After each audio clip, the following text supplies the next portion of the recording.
Hi, it's Ryan from Knights Around a Table, and I'm doing something new for 2020 at the behest of my lovely wife Cheryl, who's the family's planner and organizer, who's setting all kinds of goals for this year. She wants it to be a complete blowout. She's got fitness goals, she's got food goals, and she's got leisure goals. So she is really on us to do a 10 by 10 challenge. What is a 10 by 10 challenge, you ask? Well, that's where you pick 10 games from your board game collection and you play them each 10 times, and you've got a year to do it. The challenge is to see if you can do it in a year. Neat! Does it have to be a 10 by 10 challenge? No, you can do all kinds of mix-ups. You can do a 20 by 5. You can do a I'm not good at lowest common denominator, some other mathy thing where you play a number of your board games a certain number of times. How do you track it? Well, you could use a boring old piece of paper or write on the back of a bill envelope that you're going to lose by May. You could go to Etsy, or you could make for yourself a fancy tracker sign that you can hang up in your game room. I've got a Pinterest board that you can check out that shows you what a couple of these may look like. And to be honest, I think that that is one of the strongest appeals for Cheryl, because she just really wants to build one of those cool 10 by 10 tracker boards. Or you can use this app, BG Stats. I was introduced to this app a few years ago when I went to a local board game conference. Somebody said it's great because you get to track the board games that you play. And I said, well, why is that exciting? And they said, oh, it's all kinds of things. You can find out how often you've won and how often you've lost and who you played with. And you can track where you played. And then just stuff like start player position and who played which role. So you can actually suss out whether certain roles are stronger than others. All kinds of stuff in the BG Stats app. Go to bgstatsapp.com to grab this. It's a few bucks, maybe $5. And if you pay a few extra bucks, you can grab the add-on content, which gives you the challenges mode. So here you can see, no spoilers, but I've popped in the 10 games that my family has picked to do our 10 by 10 challenge for 2020. Why are we doing this? Well, I can see a few benefits and a few disadvantages actually to doing a 10 by 10 challenge. One of the benefits is that if you've got a big board game collection, we're a really consumerist culture, especially in the board game hobby, and we're just constantly amassing board games and spending money and amassing board games, and then Kickstarter is really bad for it. They're like, buy this board game, we'll give you 9 more board games on top of that, and the board games inside your board games.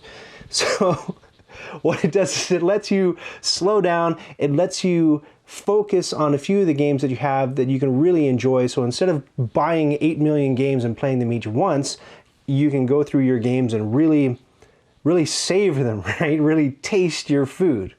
And as a side effect, you're gonna save money and you're gonna save shelf space, which I am fast running out of. One of the joys of board games is when you really put a board game through its paces, you really get to discover all its nooks and crannies, and emergent strategies appear, and you get to find out the best routes to victory. And you can't really do that if you only play a game once or twice or even 4 times.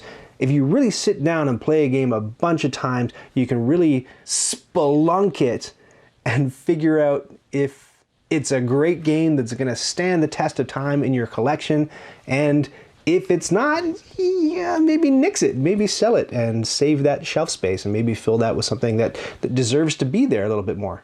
I like that, especially when using the BG Stats app, which, by the way, I'm not being paid by the BG Stats app guy to plug it. I just think it's a great app. I use it myself all the time. My friends make fun of me for using it, but foo on them. Now I know who won that game of Tricarion 4 years ago. But it lets you figure out who's really good at a game, a particular game, and who really stinks at it. So maybe you pick 10 games, you put them on your 10 by 10, and you find out that one member of your family just kills at worker placement games, and another member of your family is really strong at trick-taking games, but that worker placement person stinks at them. I don't know, that's kind of a fun insight. But perhaps the biggest benefit that I see, and my wife Cheryl sees in doing a 10 by 10, is when I put together my Christmas list, or whenever I put together a wish list for board games, really what's nagging at me in the back of my brain is, I don't really want more board games. What I want is more time to play board games. I want to enjoy the board games that I have rather than amassing new ones all the time. And that's what the 10 by 10 challenge lets you do. It gives you an excuse, nay, an imperative, because you're on the clock, to sit down with the family and play a board game. And my family likes to put it off a lot. So you want to play a board game? Oh, I'm doing something, Dad. No, we're off, and then Cats in the Cradle by Cat Stevens plays and a single tear rolls down my cheek. What this does is we can say now, like, we can't put it off. We have to play this board game tonight or we screw up the entire year's challenge.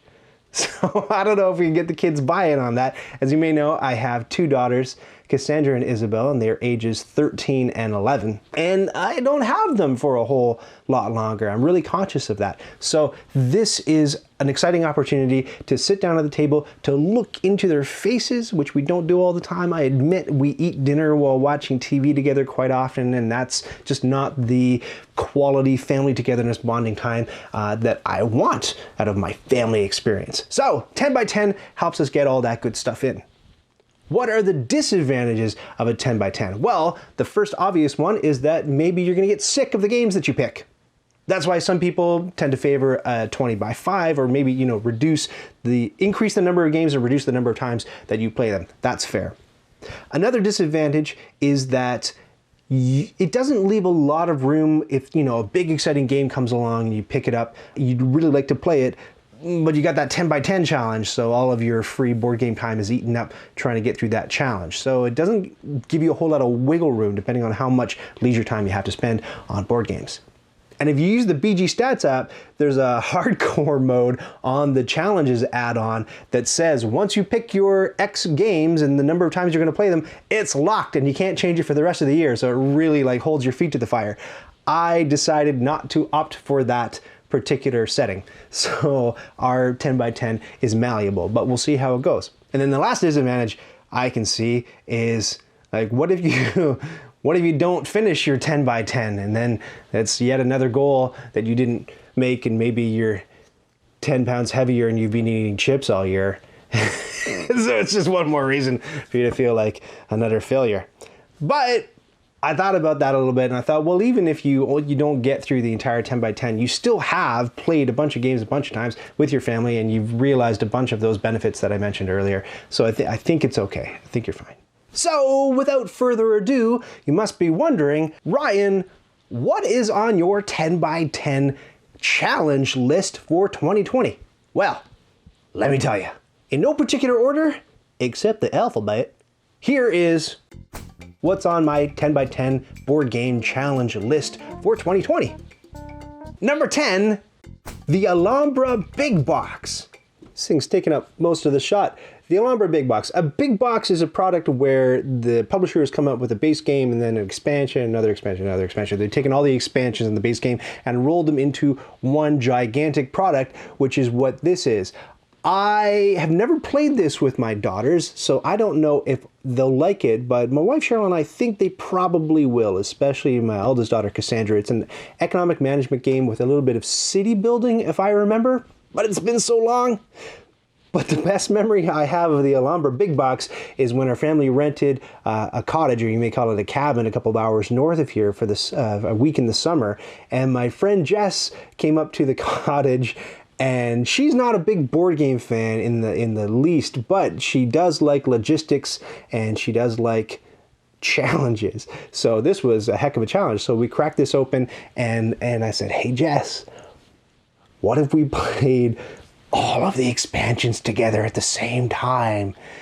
And so it was vacation, whatever. So we popped it all open and read all the rules, and we sat down and we spent hours, I think, reading the rules and organizing the pieces, and then another few hours playing the game with all the expansions. I don't remember at all how the game went, but I remember very fondly that experience with Jess. And that's the true testament of a friend, isn't it? Somebody who doesn't like board games, yet will tackle something like that with you. Number 9, The Castles of Burgundy. This is the very first modern board game that our family ever finished together. And it was only maybe a year and a half ago that we did it. And our family has a sort of an ADHD trait to us. It's interesting. One daughter is hypersensitive and can't handle distracting noises or movements, and my other daughter is hyperactive and has to make noises with her mouth and snap and tap. She's a drummer, so you can imagine when we get together at the board game table, that poses a few challenges. So I was amazed and thrilled when we all got through a game of Castles of Burgundy together. It's a great game. We've only ever played it once, but I'm excited to play it with them multiple times.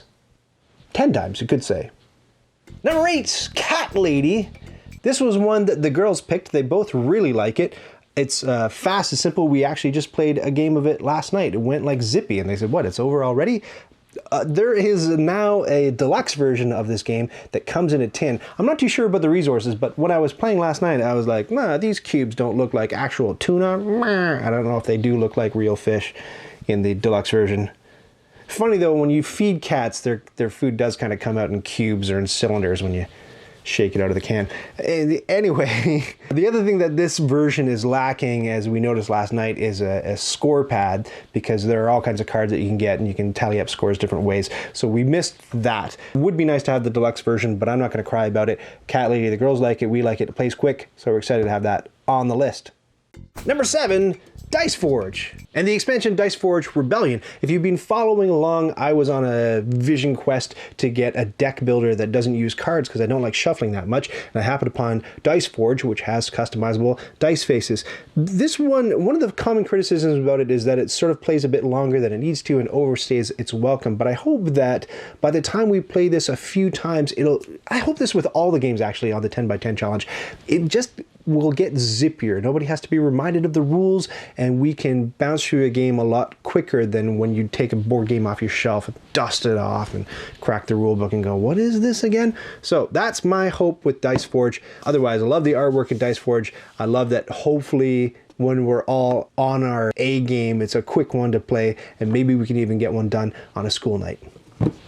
Number 6, King of Tokyo. This is Monster Yahtzee. If you haven't played it, it's a lot of fun. I never play it without the power-up expansion because I think it adds a fun dimension to it and makes every monster unique. Again, this is another quick, zippy one that I hope we can get through on a school night. One of the drawbacks of it is the player elimination, so somebody can get knocked out of the round really early and then not play for the rest of the game. But the saving grace is that hopefully, it's not always the case, but hopefully the game is pretty short. I have seen matches draw on a little bit long. We'll see how it all goes. Number 5, Last Will. Czech Games Edition sent me this copy of it. I'm surprised that this game doesn't get more love than I feel it should. I really enjoy this game, and to my delight and shock and surprise, when we sat down to play with the girls, they really liked the game too. They asked to play it again the very same day, and then they wanted to play it a third time the next day. That's unheard of for any game, so Last Will very deservedly earned a place on our 10x10 challenge. Number 4, Lords of Waterdeep. With the Scoundrels of Skullport expansion, here's another game that I don't think I would ever play without the expansion, Scoundrels of Skullport, because it just adds so much and makes it so much more interesting a game to play. I admit that I burned myself out on this game because I grabbed the iOS app and I was playing it like a fiend, and I really got addicted to being able to just jump right into a game without having to go through a long protracted setup of shuffling tiles and placing things everywhere. So when, the prospect of taking the physical thing off the board game shelf and putting it on the table, laboriously placing tokens, was just like, oh, why would I do that? But I could just play in a corner by myself with a one light swinging from the concrete ceiling and get paler and paler. Anyway, there are benefits to digital versions, there are benefits to physical versions, and I think that it's been a long time since I've played the iOS app, so I think it's out of my system now and I can stomach putting this game physically back on the table. Number 3, oh my goods. It's a little game, it plays quickly in about an hour, but it's got enough semblance of complexity to keep me entertained. There are a few games that didn't make the cut, and I'll show you those in a second. And so this is kind of a concession to my brain needing things to be complicated. It's not really that complicated a game. Somehow my how to play video for it went 22 minutes long. I think that it'll scratch my board game playing itch in a shorter amount of play time than some of the heavier stuff I've got in my collection. Number 2, Welcome to. This is a roll and write game. It's a little bit like bingo, where you have a card and you make some choices and you write down your choices on the card, and everyone's writing choices based on the same data on their own card in a different way. A little bit like Yahtzee. And then at the end, depending on where you've written things, there's a tiny bit of Sudoku, I guess, in this game. Depending on where you've written things, you score different points. It's fun, it's fast, it's the game that Cheryl requested for Christmas, so I picked it up for her, and I picked up a couple of extra packs. This one is, I don't know, Easter egg hunts and Doomsday, because you know how those themes go together. And this one is Outbreak and Ice Cream Truck. Next one will be Tooth Fairy and Euthanasia. I don't know what they're going for with these packs, but that's what I picked. We've never played these. We don't know how they change the game at all, but excited to have them in case this gets super dull after the 5th play. Before we hit the last game on our 10x10 challenge for 2020, let me show you a couple of the games that I forwarded that immediately got shot down by my kids, all for pretty much the same reason. Roll for the Galaxy. I put it on the list because it plays quickly and I enjoy it. Kids, they don't like it. Both of my daughters rejected this one out of hand. Scythe. No, Dad, too long. We got stuff to do and lives to lead. You're 11. Jacarian. To my mind, playing Tricarian 10 times in a year, it's a ridiculous thought. It thrills me to my core, but at 6-7 hours a game with the expansions, it's just not gonna happen. And the last game on my 10x10 challenge for 2020, number 1, Wingspan. I don't like it. It's fine. It's fine. There are other games that I'd rather play, to be honest, but my wife Cheryl, my daughters both really like it, and so who am I to argue? I want to spend time with them and I want to play board games, so sure, Wingspan's on the list. But enough about me. Tell me about you. Have you ever done a 10x10 or X by X challenge? That would be an XXX challenge. I don't want to know if you've done an XXX challenge. Have you done one of these board game challenges? Naked. No. Tell me in the area below, wherever you're watching this video, if you've ever done one and how it went and whether you'd ever do one again and what changes you would make or you suggest that I make to my 10x10 before I get myself too far into the reads. Or you could join us on the Discord chat server and tell me all about it in leet speak. Emoji talk, I don't know, whatever you want to do. I want to hear what's on your list and why you put it on your list, and a couple weeks into the new year, how it's going. Maybe I will come back at you in June or July with an update about how our 10x10 challenge has gone or not gone. We'll see. We'll see how it rolls. Happy New Year, everyone. I hope 2020 is great for you, and thank you for watching.